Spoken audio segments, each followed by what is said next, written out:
پیر صاحب پسند کی شادی کرنا جائز نہیں؟ میں کہتا ہوں صاحب اور بھی بڑی چیزیں جائز ہیں، ایک ہی شے جائز رہ گئی ہے۔ رسول پاک صلی اللہ علیہ وسلم سوائے اللہ کے کسی کے پابند نہیں، کسی کے پابند نہیں۔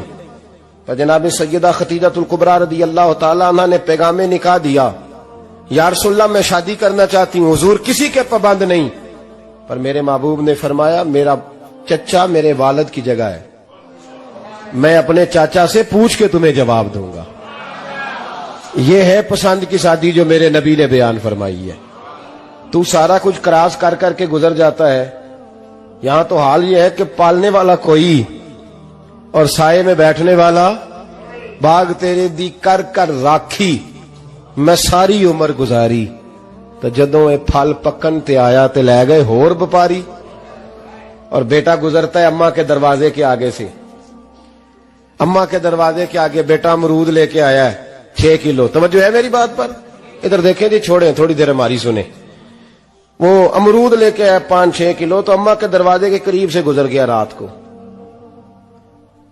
تو کمائی کھانے کا ٹائم آیا نا، تو گزر گیا۔ تو وہ وزیر اعظم سے ڈرتا ہے نا، تو جا کے بی بی سے کہتا ہے بی بی کے حقوق دینا بھی رسول اللہ کی سنت ہے، لیکن یہ کیا بات ہوئی، تو نے بیوی اور ماں کا مقابلہ شروع کرا دیا ہے؟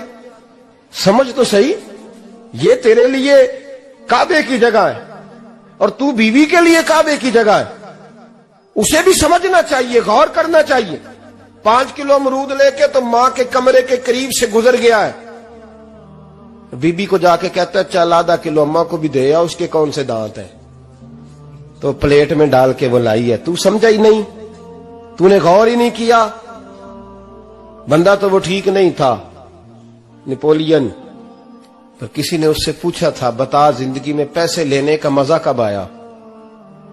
اس نے کہا کہ مجھے مزہ تب آتا تھا کہ میں اپنی ساری کمائی لا کے اپنی اماں کے ہاتھ پہ رکھتا تھا، اور پھر جب میں اپنی ماں سے تھوڑا تھوڑا خرچہ لیتا تھا نا، تھوڑا تھوڑا، توجہ ہے میری بات پہ؟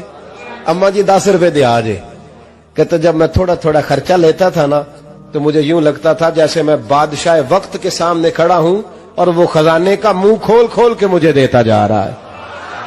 تو اس ذائقے کو سمجھ تو صحیح بھائی، تو اس کو سمجھ تو صحیح بھائی۔ یاد رکھیں اور غور کریں، ماں اور باپ۔ اور پھر یہ بھی سن لیں، نبی پاک صلی اللہ تعالی علیہ وآلہ وسلم نے ماں باپ کے لیے فرمایا ہما جنتک و نارک، یہی تیری جنت ہے اور یہی تیرے لیے جہنم ہے۔ اگر یہ راضی ہو گئے تو تیرے لیے جنت ہے، ناراض ہو گئے تو چاہے تو 100 پیر کے مزار پہ حاضری دے آ، لیکن جب تک ابا راضی نہیں اتنی دیر تک اللہ راضی۔ یہ حدیث پاک ہے، حضور نے فرمایا